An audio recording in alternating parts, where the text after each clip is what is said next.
All right, Alexander, let's talk about Biden's trip to Kiev, a trip that he said he would not take, but he made it to Kiev.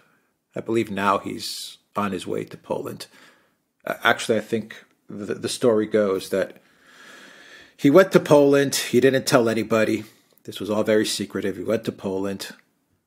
Then from Poland, he went to Kiev, and now he's going back to Poland so they can prepare for the 1 year anniversary sanctions announcement, weapons announcement for the conflict in Ukraine, whatever they're cooking up. But before he went to Kiev, he got the permission of the Russians. Yes. And I think this is overlooked.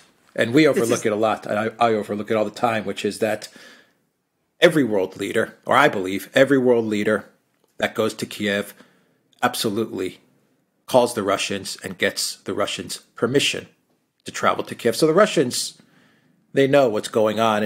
And my hunch, it's just my hunch, tells me that they're more than happy to see Biden in Kiev for various reasons, both PR, domestic reasons in the U.S., because it looks bad for Biden to go to Ukraine, especially now. But I think that it shows that things are not going well for the collective West with Ukraine. So I think the Russians are not bothered by this at all. That's my hunch. Maybe I'm wrong. Well, I agree with that. Now, first of all, just to say, this is the hush-hush top secret visit that nobody knew about, except, of course, the Russians, because they were told about it in advance. Who exactly is this being kept a secret from? It's been kept a secret from you and me. It wasn't just a secret. There were actual flat denials in advance of the visit that Biden was actually going to Kiev. There were questions about, is he going to go to Kiev? The White House said absolutely not. No, he's definitely not going there. But of course, the Russians were told that he was. And I'm sure you're right. I am sure that all the world leaders, all the European leaders, all the Western leaders who go to Kiev are very, very careful before they go to Kiev to let Moscow know that they're going there, so as to make sure that no Russian cruise missiles or bombs or whatever fall on Kiev whilst they're there, some of which might go astray and land on them. So it's a visit carried out to Kiev, exactly as you said, with Russian permission. And that's something that nobody has ever talks about. But you're absolutely right. It's been confirmed this time. This time we know that this was the case. And it is important.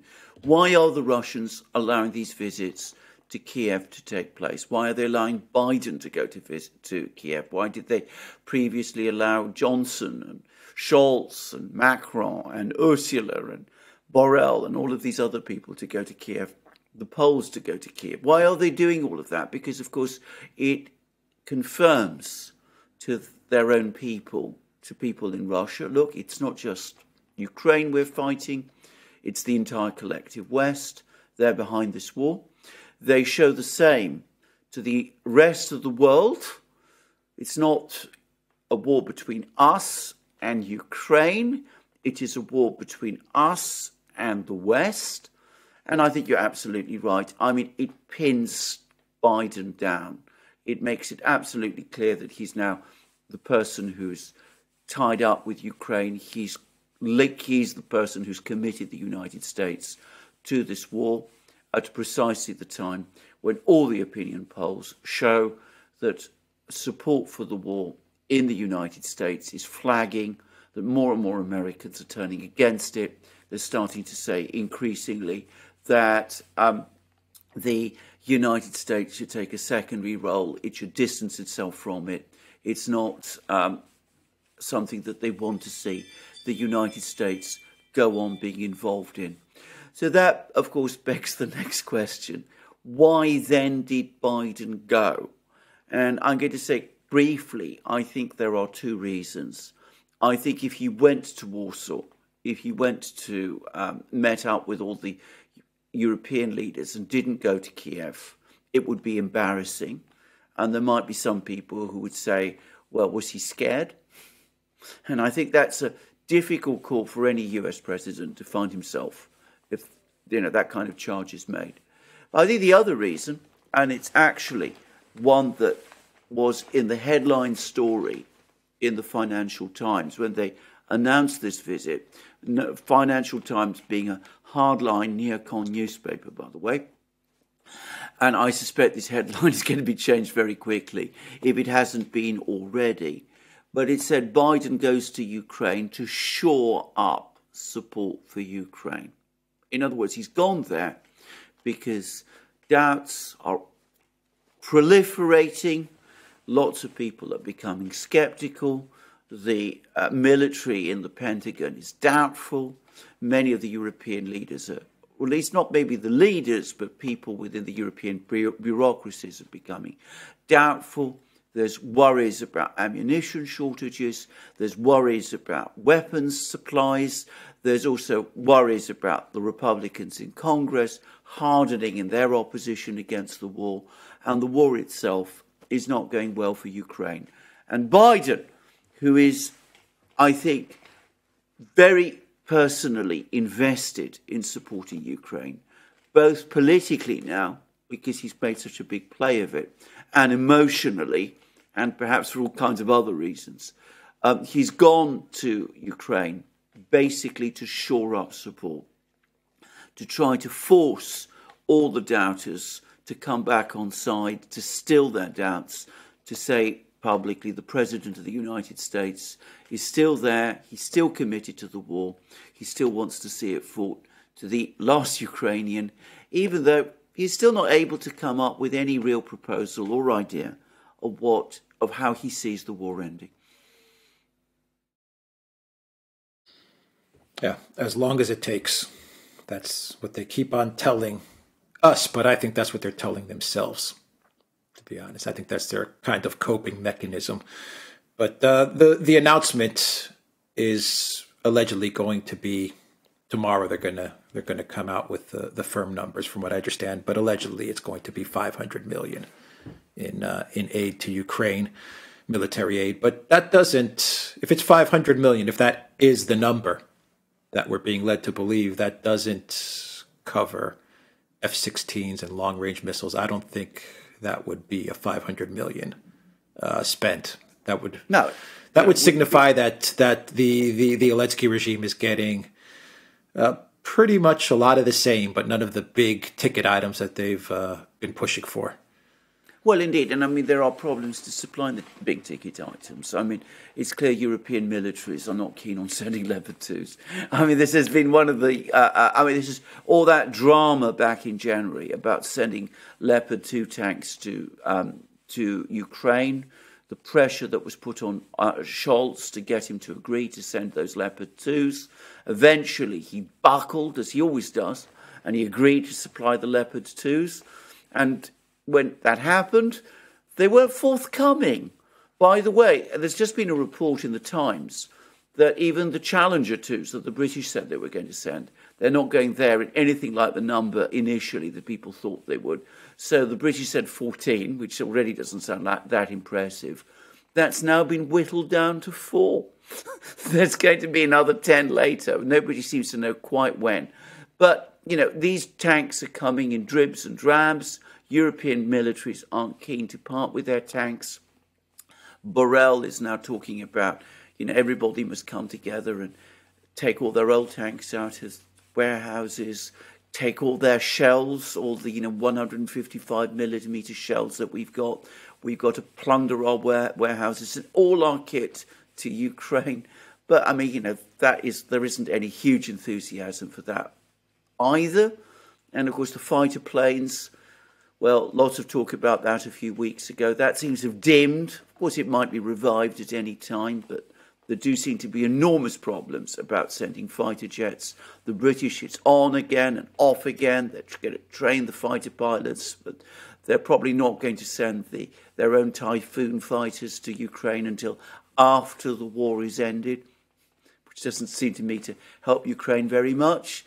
And the US military is now telling Ukraine, look, we can't provide you with ATACMS missiles because we don't have enough even for ourselves, let alone for you.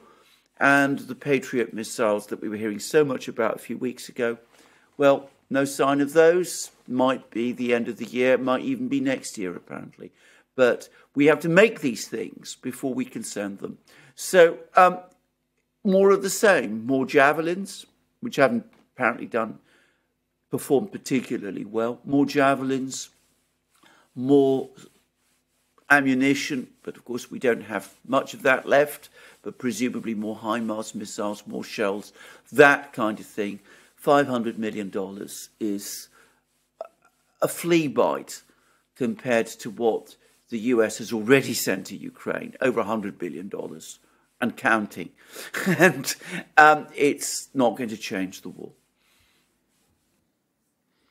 There are some reports that are coming out which claim that Biden is pushing Zelensky to go on the offensive. Well, there's two reports. One report is one's an interview with Zelensky with I believe an Italian publication, if I'm not mistaken. I could be wrong about that, but he gave an interview and he said he's now kind of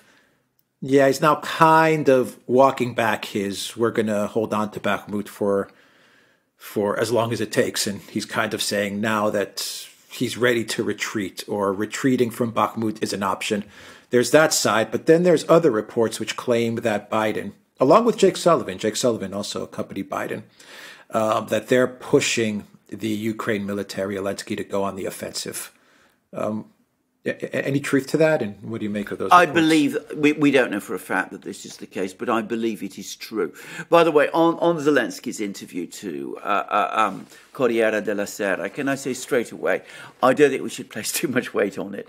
Zelensky made a broadcast in Kiev to the Ukrainian people. He does regular broadcasts, I think almost every day, in which he said that, the situation in Bakhmut has become critical for the sake of the survival of our soldiers. We're pulling back from Bakhmut.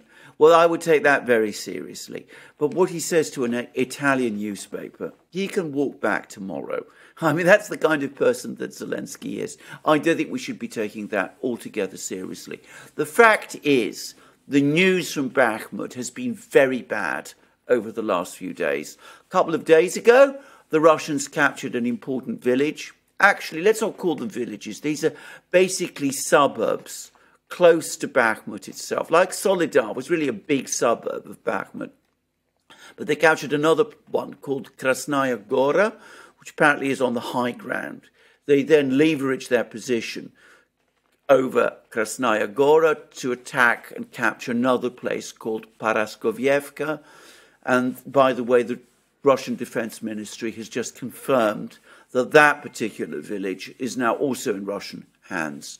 Then there's more reports today that the Russians are getting very close to capturing a third village called Berkhova, which apparently will enable them to take control of, one of the last roads, perhaps the last road leading into Bakhmut. And apparently a Ukrainian counterattack of a day or so ago was unsuccessful. So the situation in Bakhmut is very bad. So Zelensky gets asked questions about Bakhmut by Corriere della Sera. He says, we're going to retreat. We might retreat.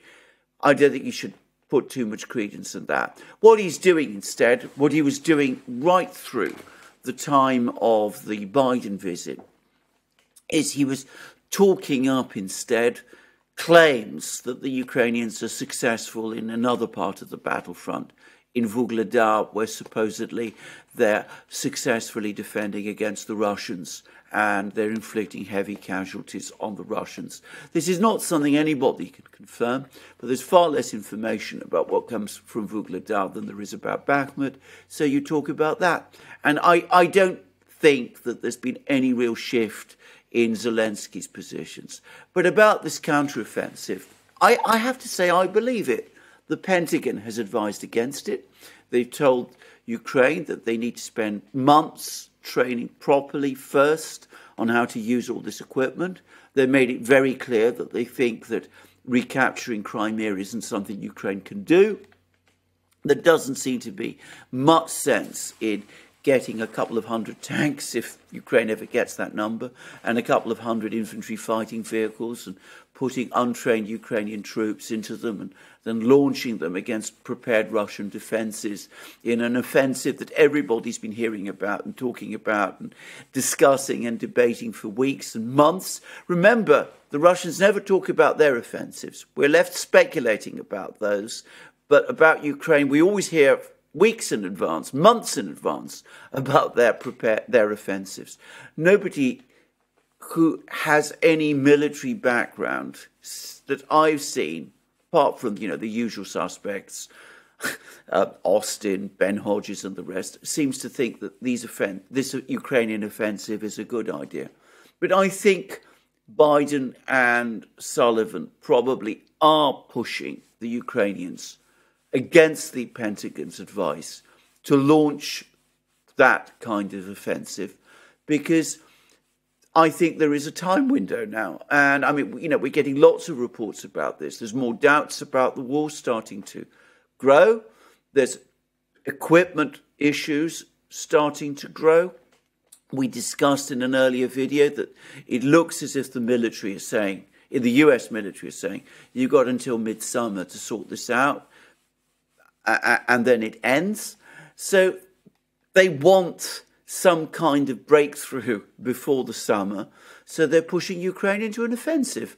And I think that is what's going to happen, and I think we're going to see that at some point over the next few weeks, and it's probably the biggest mistake Ukraine can make.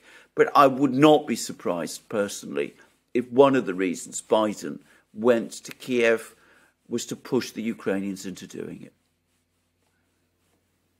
Yeah, do it with what? Doing it with what? Yeah, with all the they're out of ammo, tanks. they're out of equipment. That's what we're hearing, at least. Yeah. So, what kind of offensive are they gonna mount? Unless they know something that all of us don't know. All of us don't. Well, it's always possible. I mean, I don't know what it is, though, and I can't work out what it is. I mean, Borrell is talking about, let's strip ourselves of all our remaining ammunition from our warehouses, presumably to get the Ukrainians stocked up for this offensive. I mean, I don't know, but my impression is that this is the last big throw before the fail. I mean, for me. And I'm sure, this isn't coincidence. We had this extraordinary comment from Rishi Sunak, the British Prime Minister, that now is the time to double down. And as I pointed out in a recent programme on my channel, double down is an expression that comes from the roulette tables. I think that's what you do when you're gambling. You double down. And you're losing. When you're losing, exactly. And that's exactly the kind of language that the British Prime Minister is using.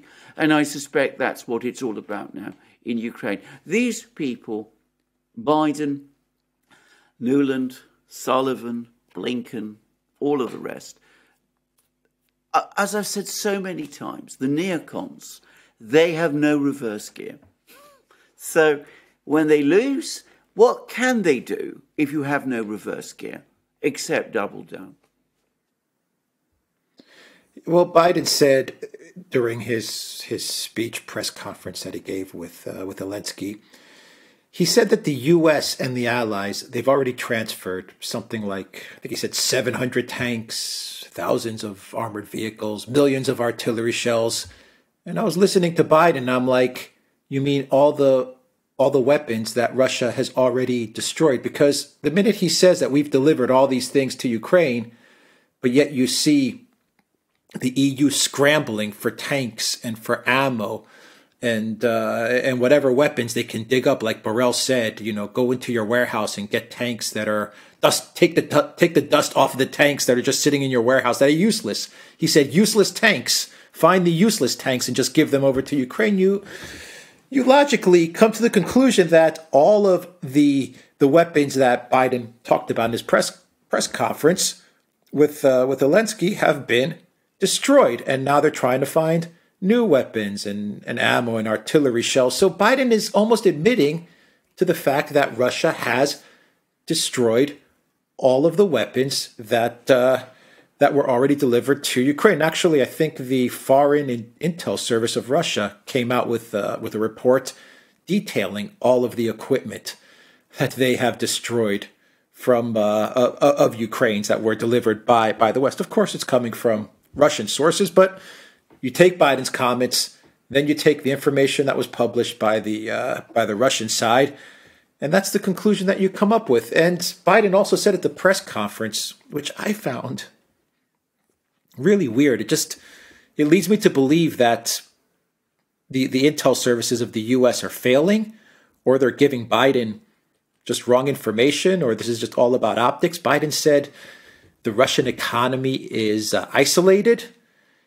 People are leaving Russia. The intellectual workforce is leaving Russia, and the economy is collapsing. I mean, something along those lines. I was like, what are you talking? Even the IMF is saying this is not the case. What kind of information are you getting, Biden?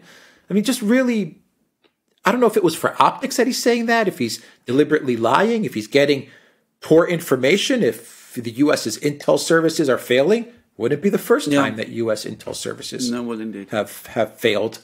I mean, really bizarre statements from Biden. Very, very bizarre statements. I mean, do bear in mind, I mean, he's getting his information from people who he's appointed ultimately. I mean, the people who are running the intelligence agencies, the National Security Advisor, who's of course Jake Sullivan, they're the people who are briefing him. And they're as invested in the war now as he is himself. So, it's not impossible that, I'm not saying they're, just fabricating things, but you can always pick intelligence. You pick the intelligence, the part of the intelligence that you want to believe, and you ignore everything else. But it could also be that he's just delusional. And it could also be, and I'm sorry to say this, but with Biden, you have to say this, that he's flat out lying. I mean, bear in mind, Xi Jinping told him to his face over when they discussed Taiwan, you're lying to me. I mean, he didn't use those words, but that was essentially what he said. I mean, last year, if you remember, he was talking about Russia. The ruble it's been reduced to rubble. It's 200 to the dollar or whatever it was. I mean, he was saying, and it just wasn't true. It, factually wasn't true, but he nonetheless said it. So he's saying this. He's ignoring, disregarding the facts. It's quite likely, I think, that he knows that this isn't true, but he nonetheless says it because, as I said, he's got to shore up support, or so he believes. He's got to keep everybody on side. He thinks that because he's the President of the United States, if he says something like that, people will come on side. And unfortunately, to a dangerous extent, people do. I mean, that's what's so frightening about this whole business. But, that's why he talks like this. And you're absolutely right. It does make a surreal sight. And it does make you wonder, not just about the truth of what he's saying about the Russian economy and about the information he's getting about the Russian economy, but about the truth and information he's getting about everything else. Yeah. Any final thoughts with this trip? I think that it is an important trip. And I say why, not because anything was said there or anything is coming out of it, but I think we can now say definitely, I think, that there's been some discussion about whether Biden's been manipulated by his advisors right the way through this war. I think to the extent that Biden is able to make decisions, he is clearly somebody who's committed to this war at a personal level. We saw that with the Nord Stream affair. We're seeing this again with his trip to Kiev. He's come out now publicly. He's identified himself with the war.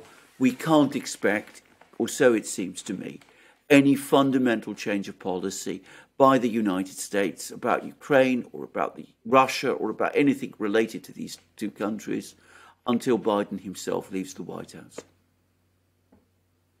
Yeah, the U.S. is going to continue to fight Russia, even when the war in Ukraine is over. They're going to continue to fight Russia until Biden is voted out, because they're all emotionally vested in this, and this is very dangerous. I mean, you can't have these leaders so emotionally invested in this conflict.